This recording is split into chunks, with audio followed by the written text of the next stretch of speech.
boa tarde a todos.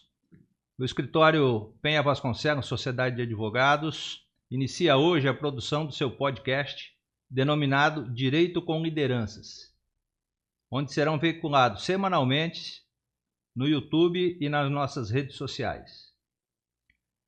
O nosso objetivo é conversar com as lideranças sobre algumas regras de direito que mais interferem no dia a dia da atividade empresarial, de uma forma bastante descontraída, sem o chamado juridiquês, para que todos possam entender.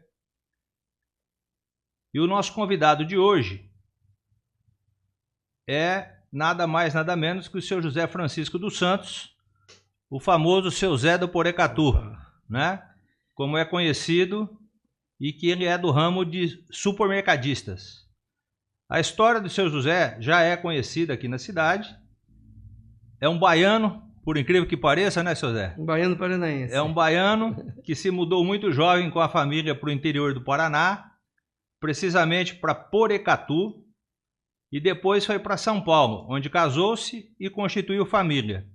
E por conta, infelizmente, da violência, veio para o interior escolhendo Votuporanga para viver. Sim. Tá certo isso, seu Zé? Exatamente. Então tá bom.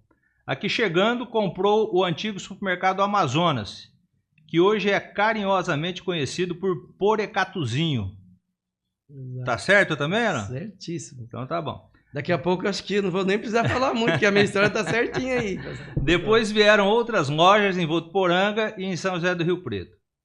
Então vamos começar nosso bate-papo, senhor José. O senhor fica bem à vontade, né? Para responder da maneira que o senhor achar que deve responder. Tá bom. Nós não temos nenhum protocolo a seguir, tá certo? Certinho.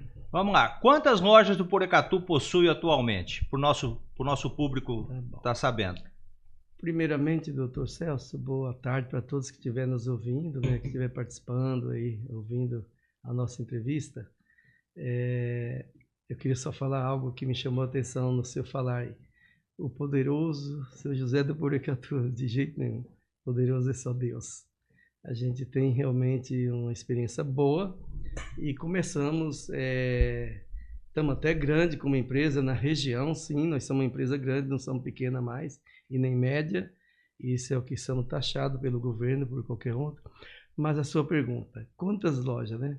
Nós iniciamos, como falou aí, no Porecatuzinho, era uma lojinha muito pequena, aqui no alto da Rua Amazonas, cidade de Votuporanga, estado de São Paulo, né?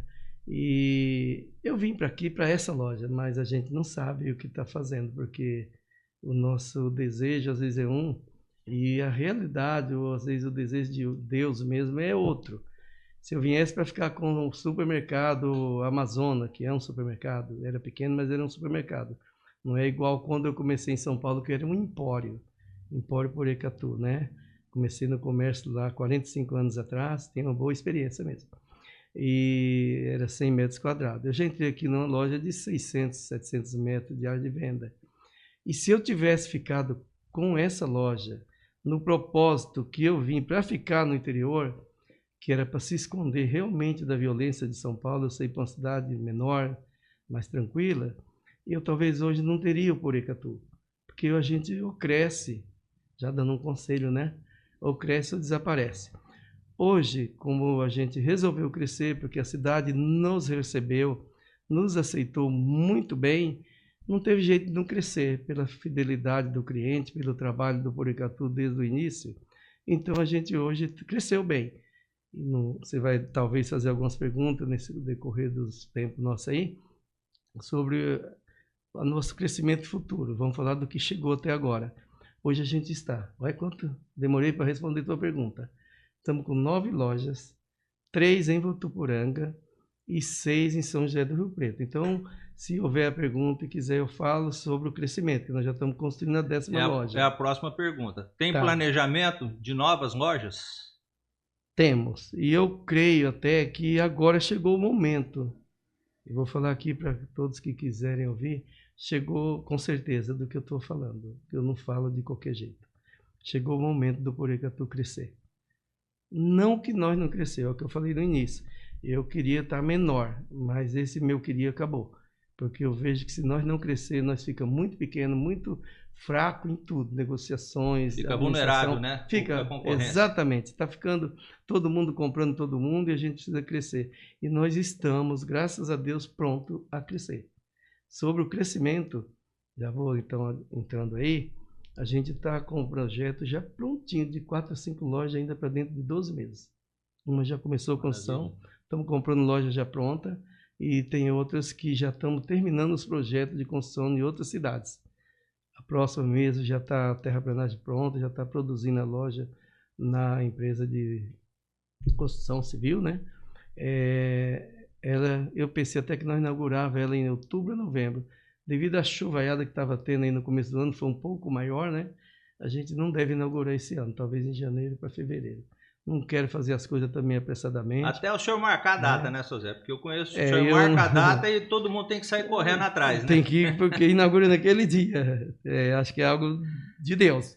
Então, eu não marquei a data. Já ainda fui tenho em misericórdia várias do povo inaugurações aí, do né? Porecatu, onde estava tudo bonitinho lá na frente e o pessoal carregando caixa lá no fundo, né? Não, e parece que está tudo bonitinho, mas estava razoavelmente bem. Nós somos meio atrapalhados, né? Quando eu marco, teve um dia que eu marquei as lojas de Rio Preto, nós compramos 3 de uma vez só, inauguramos as 3 num dia só, é loucura, mas deu tudo muito certo. Então, vamos sim, estamos indo para Mirassol, já está quase certo o projeto, está nos detalhes finais. Votuporanga, né? Quem sabe mais uma loja aí a pouco, logo, numa das regiões aqui. E Cardoso, estamos negociando em Cardoso, umas lojas em Cardoso. É uma cidade menor, nós não temos experiência com cidade muito pequena, mas talvez Cardoso é uma boa cidade. Começar a visitar algumas cidades. Eu nasci pequenas. em Cardoso, tá? Opa, então... mais uma vontade de ir para lá, homenagear a cidade do nosso advogado. Seu José, o senhor tem ideia de quantos colaboradores diretos e indiretos o Porecatu tem hoje? Quantos empregos ele fornece direta e indiretamente? Doutor, eu vou falar do que eu sei, eu não quero falar algo assim baseado, não gosto de falar coisa, porque se eu falar é mais ou menos 100, eu prefiro que esteja 95 ou 105. Tem gente que fala, é mais ou menos 100, vai ver 30. É mais ou menos 100, vai ver 200. Eu gosto de uma coisa muito correta. E sobre os que nós temos hoje, eu vou falar, é um pouco próximo de 2.000, 1.700 e pouco, fora as novas contratações que já vai logo começar. Agora, os indiretos, eu não sei fazer essa conta. Eu ouço ela, mas eu não tenho certeza. Eu não vou dar número, porque eu não sei. Se o senhor quiser se basear aí na experiência de vocês... É um número até maior do que isso, né? Com certeza. Sim, eu creio que sim, mas não vou dar o número porque eu não tenho certeza. Então, o Porecatu hoje, ele proporciona uma qualidade de vida para uma quantidade muito significativa de famílias para toda a região, né? Para toda a região, com certeza. Vamos lá. Trabalhar na comercialização de alimentos não deve ser muito fácil, né? Porque apresenta diversas dificuldades. E uma delas, que a gente mais sabe, é a questão de controle do prazo de validade. Eu fico imaginando, né, a quantidade de itens que é comercializado num supermercado e você tem que controlar o prazo de validade de 1 a 1. Como que é feito esse controle, seu Zé? Como é que o Porecatu faz esse controle para não deixar produto vencido na prateleira, ou seja...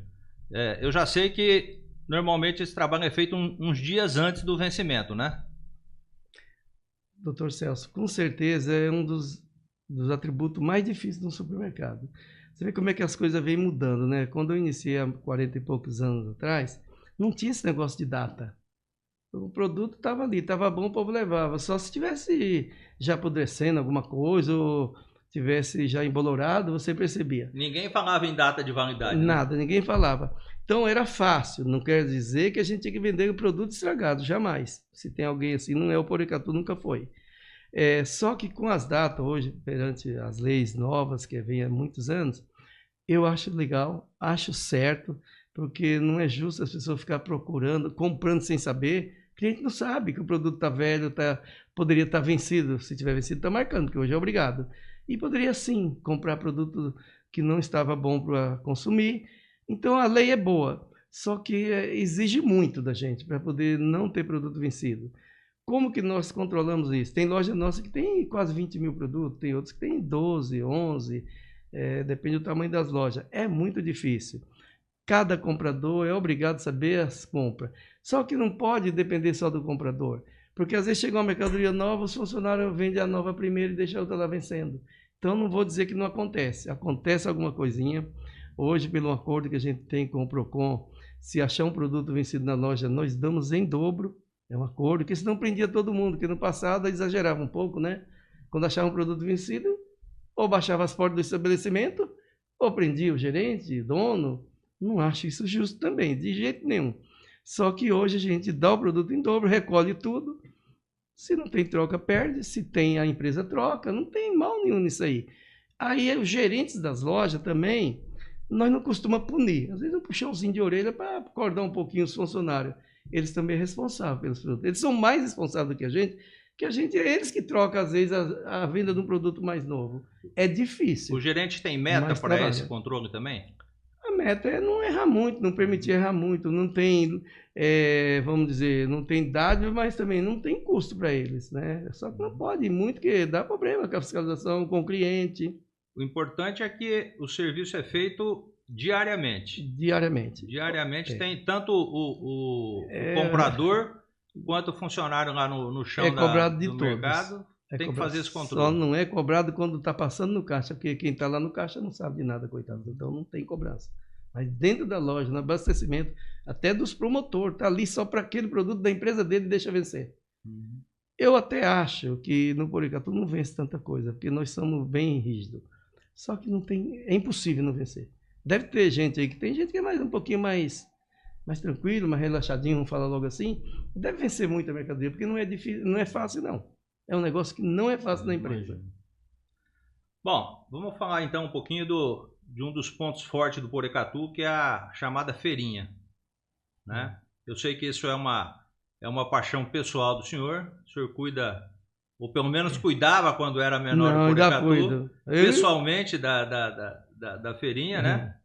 E eu queria saber o seguinte: como é o processo de compra desses produtos? E há algum benefício tributário para que esse tipo de atitude seja feita no mercado? Tá. Sobre o processo de compra, se eu ter uma ideia, os nossos compradores de feirinha são 2, agora nós estamos colocando mais um de auxiliar para aprender também, né?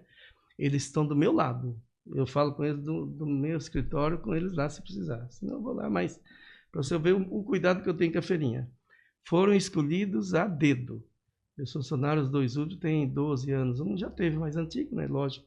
O outro tem 13, é pouco ainda, porque a maioria dos funcionários antigos do Porecatu tem 25 anos, 22, 24, né?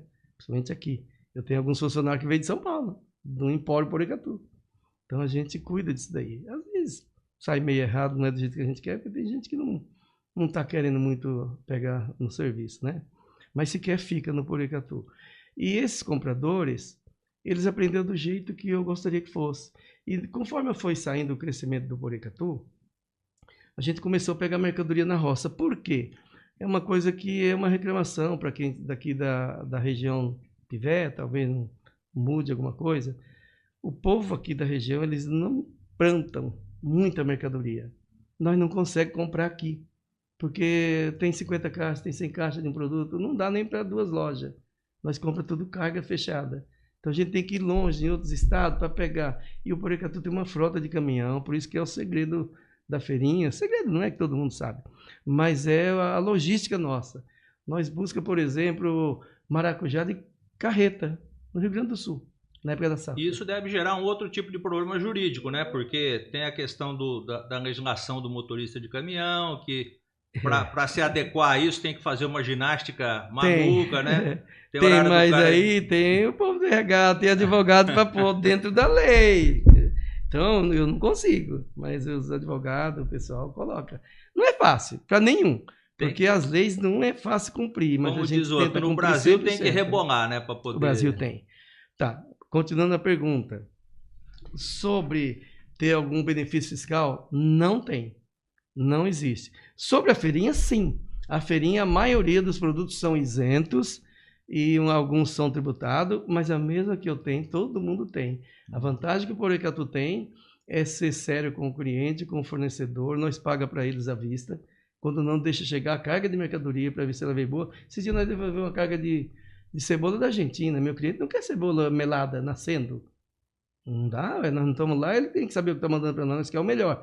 Então, o benefício é comprar carga fechada em quantidade e qualidade. Nós vamos buscar mercadoria até no Nordeste. As uvas que vocês compram lá no Porecatu, aquelas sem semente, aquelas especial, ela vem de lá da divisa de Pernambuco com a Bahia, esqueci o nome da cidade, é Petrolina e mais uma cidade. E aí envolve em todas essas atividades, a gente tem que deixar claro pro nosso telespectador, né? É assim que fala, o Felipe. O conjunto de leis que envolve essas atividades, né? Nós temos aí a questão da legislação do trabalho, né? Que não é fácil. Com as pessoas envolvidas. Nós temos a questão tributária, né? Que no Brasil podia melhorar muito, hein? Que no Brasil hoje é um arcabouço maluco, né? De quantidade e de diferenciação de regras, né? Doutor Celso, sobre tributação no Brasil é muito alta, mas isso não é com a gente. Ele sabe, com a tributação dessa, onde eles estão atrapalhando. É o consumidor que podia consumir melhor, não consome porque 40% no mínimo vai para imposto, podia melhorar, nós podíamos vender mais e vender mais barato e o consumidor comprar mais com o salário miserável que muitos têm. A maioria. O salário do povo está acabando. Se você é empresário, aumenta no seu. Eu não posso aumentar só o meu. Aí eu não aguento. Tem que aumentar todo mundo, porque todo mundo ganhando melhor vai consumir melhor, né? Então, sobre os impostos eu penso assim. Mas, se fala tanto em tributação, mudança, por que não faz um pouquinho melhor? Uma que eles são para isso. Uma tributação que venha ajudar nós a trabalhar melhor. Se eles não querem baixar impostos, que melhor que não aumente. Mas faça algo que melhore para nós trabalhar. É muito difícil, o contador se perde na empresa com tanta mudança diariamente. Por que não muda para receber os mesmos impostos, já que não tem misericórdia do povo, ou às vezes mesmo da nação que podia exportar mais, mas não pode porque não tem preço? Por que não muda um pouquinho, ganhando entrando os mesmos impostos? Mas eu não acredito muito, não. O Brasil enrola muito com esses negócios. Agora vamos falar um pouquinho do outro lado, seu José. Os órgãos fiscalizadores. Em supermercado a gente sabe que quase todo dia tem gente do PROCON, da Vigilância Sanitária, fiscalizando, né? E uma discussão que tem muito no meio é a questão da chamada primeira visita, né? Porque hoje esses órgãos já chegam, encontrou qualquer coisinha, já tem autuação. E são autuações pesadas. E existe aquela situação em que se defende a questão da primeira visita de orientação. Ou seja, o fiscal ele não tem o intuito só de multar. Ele tem o intuito de chegar, verificar e orientar o comerciante para regularizar aquilo. Aí ele dá um prazo de 1 dia, 2 dias, que seja lá, dependendo da situação. Ele volta lá. Se o empresário não regularizou, aí a multa é justa, né? Porque senão o que a gente pode ver aí não é o caso específico do Porecatu, mas pequenos comerciantes aí, se tomar uma multa do PROCON hoje, ele fecha. Exatamente. Né? E o duro é que as multas das instituições, ela tem uma abertura gigante. O cara pode te multar em 10 mil, pode te multar em 200. Não tem lógica isso. Eu já vi isso acontecer em vários lugares. Eu vejo assim, que sobre a primeira e a segunda visita, se for lei, precisa funcionar. E se funcionar, é excelente. Gente, pelo amor de Deus, tem que parar com esse negócio de chegar multando comerciante de qualquer jeito. O cara chega na tua padaria, às vezes a tua padaria não tem azulejo até a altura que porque às vezes a pessoa nem sabia. Aí chega multando que o azulejo da padaria ali, onde vai a farinha de trigo, não está no azulejo. Em São Paulo aconteceu isso comigo. Vou falar que foi comigo. Nós tínhamos a segunda loja, a loja até grande. A última que eu tive lá, uma das últimas, tive 2 só lá. Uma pequenininha, de 100 metros, e a outra. E o cara chegou e fechou minha padaria por causa do azulejo, que não ia até a altura que eles queriam. Gente, não é justo isso. Aqui em Votuporanga, nunca tive um tipo de problema desse. Votuporanga, a fiscalização vinha, falava, vou ter que fazer isso, assim, assim, me dava um prazo suficiente, depende do que era, 10 dias, 15 dias. Isso é a primeira visita. Eu não me lembro de multa em Votuporanga sobre fiscalização sanitária, porque a gente faz correto. Às vezes erra. Pelas leis que mudam muito, ele chega a dar a dica, você faz. Se você não fazer, o que você quer? É ser multado mesmo, e tem que multar mesmo. Ué, é lei, tem que fazer a coisa certa. Nem sempre é 100% a lei, não estou falando no caso aí do sanitário, mas às vezes erram, mas mesmo errando nós temos que cumprir. Mas dando a oportunidade, empresário sério corrige, doutor. Corrige. A gente tem acompanhado isso. Existem algumas leis que chegam a até se tornar cômicas, né? Porque dada a exigibilidade que ela tem perante o comerciante. Eu pegar de exemplo aqui, nós acabamos de passar por um momento de pandemia, né? Onde criou-se um arcabouço de legislação, né? Até sem saber o que ia acontecer. E uma coisa que me marcou muito, e eu cito isso de exemplo nas conversas, é uma legislação municipal em São José do Rio Preto que obrigava os supermercados a sinalizar a mão de direção no chão. Ou seja, tem que pegar o corredor, esse corredor só vai, o outro corredor só vem. Quer dizer, você tem que... E se o consumidor que estiver empurrando o carrinho entrar na contramão, ele é multado? O culpado somos nós. É nós que temos que responder perante a lei. Não, tem coisa que é absurda. Se eu der uma abertura para mim fazer uma reclamação, quem sabe Deus ilumine algum deputado se ouvir essas mensagens que vai sair no podcast e analisa isso. Há muitos anos atrás, se eu deve se lembrar a época, eu não lembro o ano, não vou falar. Colocaram uma lei dos 15 minutos. 15 minutos. O açougueiro, que eu quero falar do açougue, se eu lembrar aí, me pergunta. O açougueiro está ali atendendo o cliente, deu o horário dele, ele tem que sair para tirar 15 minutos para ir fumar. E se a pessoa não fuma? Se não é para fumar, mas é para descansar. O que vale 15 minutos? Só que ele vai ser 15 minutos mais tarde para ir embora. Eles não querem isso, se deu problema para a gente de um jeito. E nem nós quer, nem o cliente quer. Quem fez uma lei dessa? Deve estar lá o nome. Quem fez podia rever essa lei ou outras pessoas, porque isso é uma vergonha. Isso ninguém aceita. Daí erradas. Nem todas, só que estão lá, às vezes não entendem do dia a dia de cada empresa e faz as coisas dessas. Isso acontece muito no Brasil. A maioria da legislação que hoje é proposta no Congresso, principalmente, é por legislador que não conhece efetivamente o dia a dia do problema, né? É por aí. Isso é triste. Bom, vamos para um outro assunto aqui, que é o Código de Defesa do Consumidor, né? Que foi criado para regular a relação das duas partes, tanto do consumidor e quanto do comerciante. Só que na minha opinião particular, como profissional da área do direito, ele já veio com o nome errado. Código de Defesa do Consumidor. Ele não veio para defender só o consumidor, ele veio para regulamentar as relações de consumo. O consumidor tem direitos? Tem direitos, só que também tem obrigações, ou seja, as duas partes têm direitos e obrigações. E na hora que você fala Código de Defesa do Consumidor, todo mundo já interpreta como um arcabouço de leis que para defender o consumidor. É isso aí. E não se dá a divulgação devida, na minha modesta opinião, para as obrigações do consumidor. É só direito, o consumidor tem direito disso, tem direito daquilo, tem direito... E isso acaba informando errado o consumidor, na minha opinião, e acaba criando um monte de problema no próprio comércio. Eu fui presidente da associação comercial, né? Cansei de ver situação aí que o cara comprava na loja pessoalmente um cinto, por exemplo, uma camisa, chegava em casa, ele experimentava, a mãe ou a tia, ou não sei quem, falava que não ficou bonito, e ele queria ir na loja voltar e trocar, e achava que a loja tinha a obrigação de trocar porque ele não gostou. Ao passo que essa situação é só para quem compra pela internet, né? São 7 dias de prazo para quem compra internet, telefone, enfim. Porque não viu o produto. Gera uma confusão desnecessária entre comerciante e consumidor.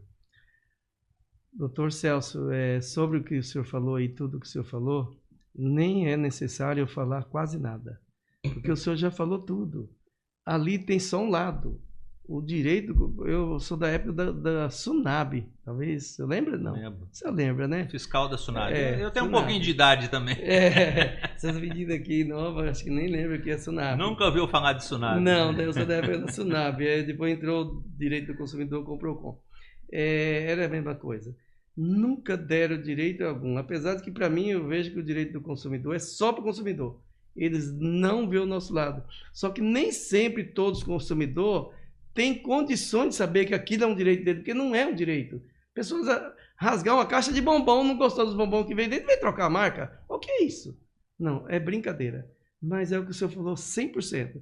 Eles parece que no modo deles fazerem, eles incentivam o consumidor a ir contra o empresário. E dá no que dá. Tem muito problema, sim. A gente luta para não ter. O PROCON muitas vezes também já sabe.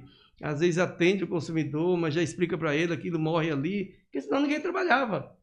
É muito direito para o consumidor, sendo que o consumidor não está sendo ensinado a saber quais os direitos dele. Isso é um caso sério. Eu acho que assim, os direitos... Mas está melhorando, eu creio. Os direitos do consumidor têm que ser respeitados. Tem que ter. Agora, o que tem que divulgar é divulgar da maneira correta. Ó, consumidor, você tem esse direito, mas você tem essa obrigação.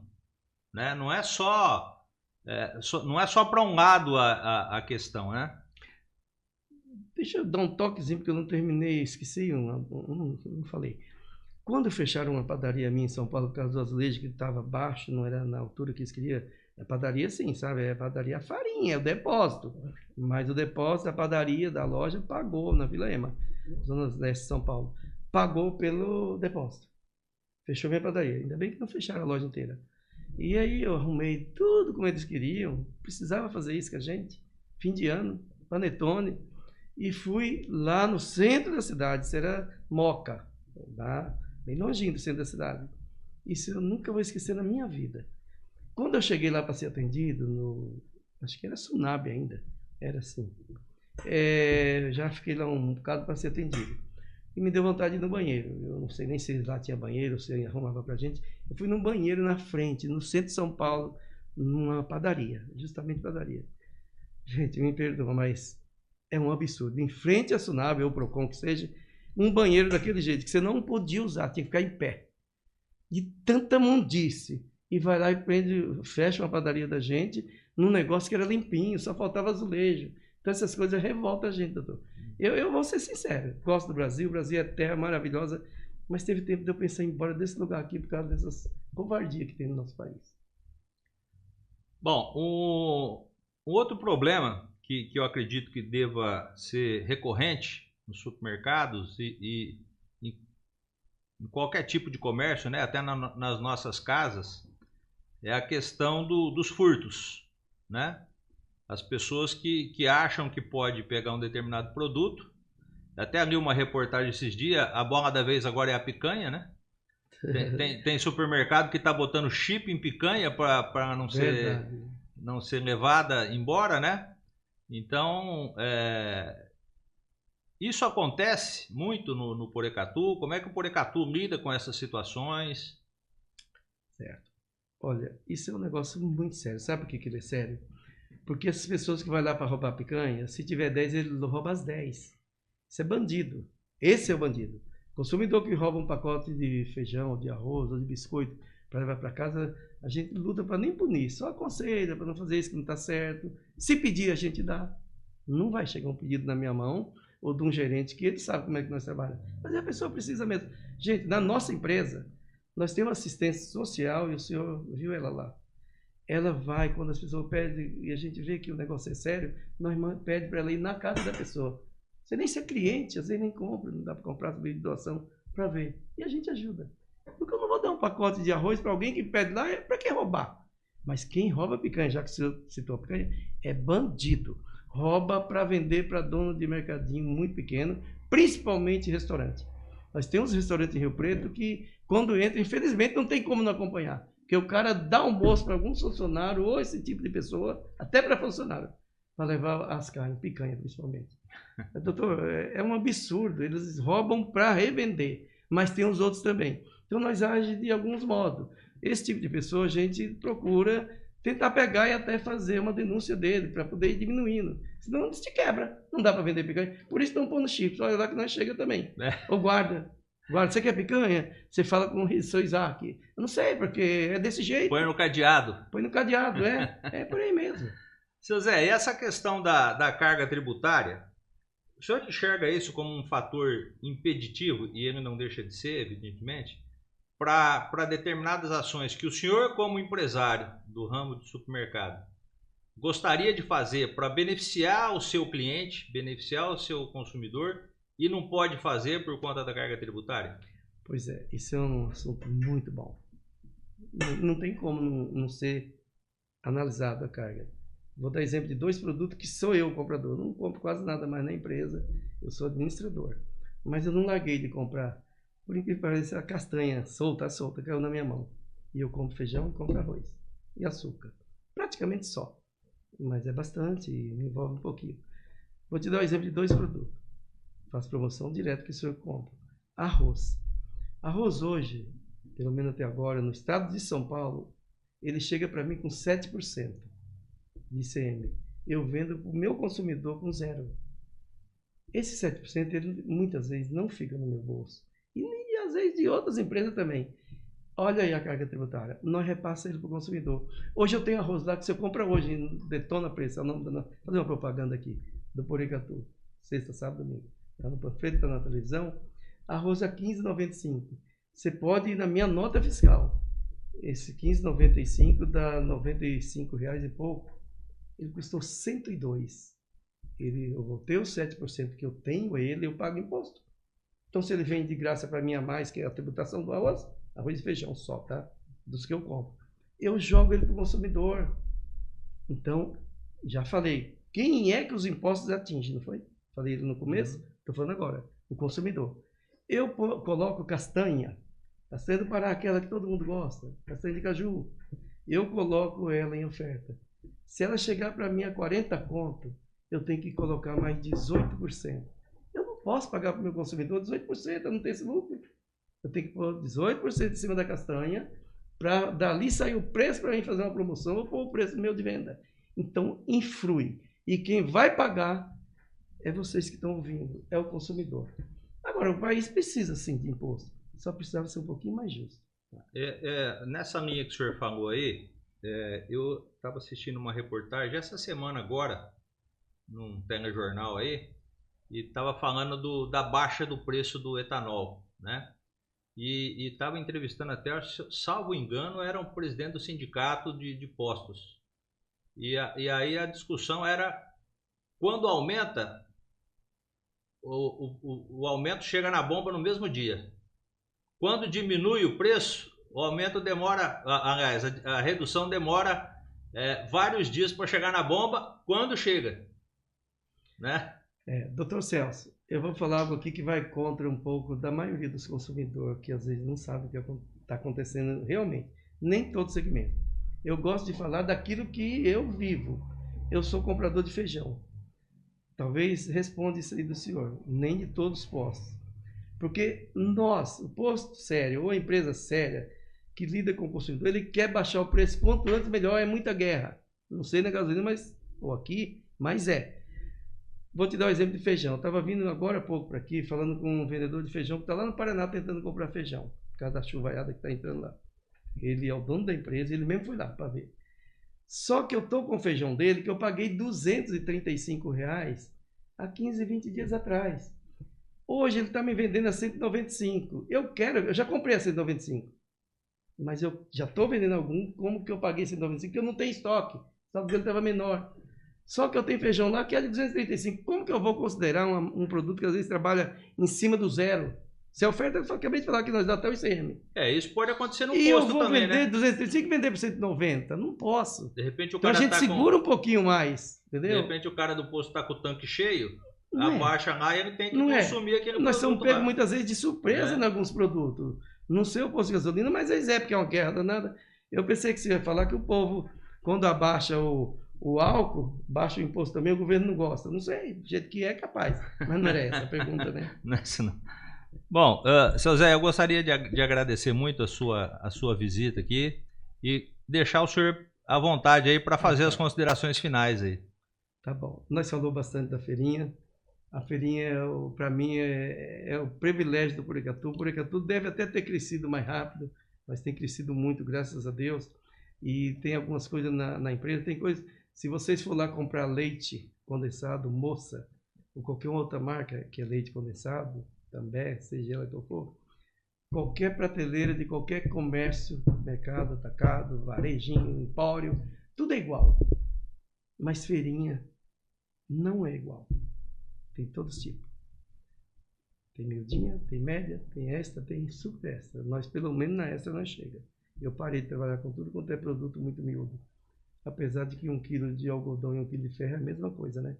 Mas o cliente compra pelos olhos, que é um produto melhor, então eu paro de trabalhar com alguns produtos. É baratinho, aquilo é menos da metade do preço. Ajuda muita gente. Mas meu povo começou a achar que a loja ficava muito feia, muito produto barato, porque é de segunda não, porque se vem da roça vem fresquinho, mas é miudinho, vem os miudinhos mesmo também. Isso é o segmento de cenoura, é tudo, mas parou. A feirinha nossa é muito bem cuidada. Muitas vezes, eu falei de mercadoria que vem lá do Nordeste. Ele chega de noite e tarde você compra ela na roça, nas nossas lojas. Então a feirinha realmente é, e nós vamos melhorar mais. Estamos lutando para tudo isso. Mas tem uma aí que eu não posso deixar de falar. E vocês vão concordar. Açougue. Nosso açougue também ajuda a trabalhar muito. Nosso açougue é o mais vigiado das concorrências, não é pela fiscalização não. Porque nós trabalhamos bem em açougue, nós queremos melhorar e muito. Açougue também, doutor Celso. Ele é importante numa loja de supermercado. Isso é uma dica. Aí você fala, mas você está dando dica, teu concorrente? Pode pegar, eu vou continuar cada dia melhorando mais. Meu concorrente melhorar é bom para ele, é bom para o consumidor dele. Ele tem o dele, eu tenho o meu. A briga sempre vai existir. Mas que nós temos que procurar cada dia ser mais sério, justo, honesto e fiel com o nosso consumidor, cada um que seja. Acho que ganha todo mundo assim, né? Todo mundo ganha. Todo mundo ganha. E todo mundo ganhar mesmo se o nosso governo tivesse misericórdia, mas não vai ter. De baixar um pouco os impostos para nós vender mais barato. Então aumenta o salário. Aumenta o salário. O empresário vai aumentar o salário. Aumenta das nossas empresas da região, não, do mas estado. Não foi R$18 de aumento que teve agora do salário? Aí, né? Quem paga aluguel? Tem alguém no Brasil que paga aluguel? É a maioria dos empregados, funcionários que menos ganham. Está acabando o salário em aluguel e feijão e arroz. Que país é esse? Vai ser primeiro mundo? Como? Me dá receita, porque infelizmente dá dó. Bom, gostaria mais uma vez então de agradecer a presença do Sr. José, que prontamente atendeu o nosso convite. Pôde passar aqui para nós um pouco da sua vasta experiência, comentar aqui que é o propósito do nosso programa, vamos dizer assim, né? Que é debater questões de interesse do comerciante, do empresário, mas do aspecto jurídico, para dar uma ressaltada, né, no aspecto jurídico que envolve a atividade empresarial, que às vezes passa despercebido, né? Muita gente faz as coisas acontecerem, faz às vezes de maneira certa, às vezes de maneira errada, e não percebe que ali é uma regra jurídica que está ditando como ele tem que fazer e como ele tem que trabalhar no dia a dia da sua atividade. Então eu queria agradecer muito o senhor e numa próxima oportunidade nós voltaremos a conversar mais sobre alguns temas parecidos. Obrigado. Eu queria concluir falando o seguinte, que às vezes o tempo é meio rápido e a gente não conclui tudo aquilo que está na mente da gente. Quando eu falei que nós não compramos verdura, legume aqui na região, é porque não aguenta o Porecatu, então não tem jeito. Mesmo que quando você compra de um produtor muito pequeno, tudo que ele tem, ele manda. Os pequenininhos que estão lá no pé, o grande, o médio, então também complica um pouco a vida da gente. Eu queria dar um conselho para quem quiser, pode procurar o Porecatu para plantar para nós. Abóbora, o que quiser, mas em quantidade, aí nós compramos aqui. Porque a gente aqui é pertinho, frete está caro para ir no sul, frete está caro para ir em São Paulo, nós gostaria. Minas Gerais, nós compramos muito, batata, essas coisas, cebola, alho é só carga. Você compra carga de alho, é muito alho. Então não tem quem sustenta a gente na região. Então é um incentivo, podia a região começar. Fica aí uma dica, né, para os produtores rurais. Isso mesmo. E olha, eu achei legal, quero pedir para o senhor para analisar bem esse tipo de coisa, que eu sei que tem muita gente que não tem tempo para assistir, mas tem gente que tem para assistir, vai ter bastante gente que interessa. Procurar realmente falar com pessoas que traz alguma coisa para a sociedade. Mas eu estou falando aqui para São José do Rio Preto, Votuporanga e região, mas tem gente de longe que assiste e vê a prática, como é que pode melhorar. Por que não? Isso é muito importante. Procura empresas que podem passar algo que ajude o consumidor. Que fale alguma coisa para o governo. Quem sabe eles ouvem. Pode começar a melhorar daqui 1 ano, 2 ou 10, né? Tá bom? Eu agradeço a oportunidade. Muito obrigado, José.